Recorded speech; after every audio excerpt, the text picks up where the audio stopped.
পৃথিবীর পথে মুসাফির। আসসালামু আলাইকুম। আমি ডক্টর এস এম ইলিয়াস। সুধী দর্শকদের প্রতি রইল আন্তরিক শুভকামনা।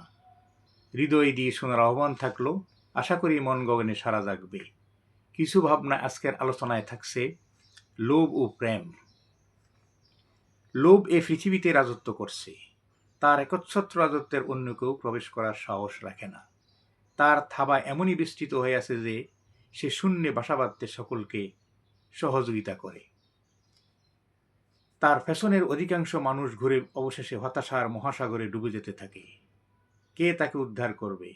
লোভ দুনিয়ার জন্য কাজ করে। মানুষকে বেলকি দেখিয়ে বিপদে ফেলাই তার কাজ।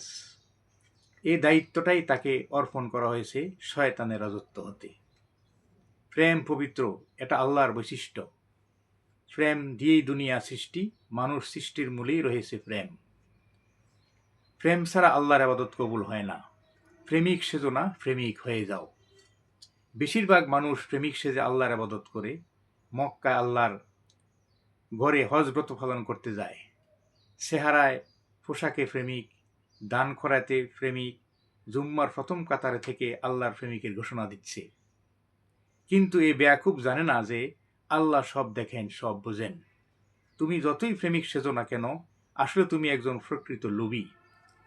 তুমি লোভী হয়ে প্রেমিকের অভিনয় করছো। তুমি মানুষের হক মেরে কাবাগরে জিয়ারতে এসেছো। ভাবছো মাফ হয়ে যাবে?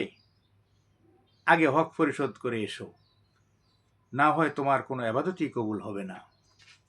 যতই তুমি প্রেমিক সাজো না কেন, সাবধান মুনাফেক।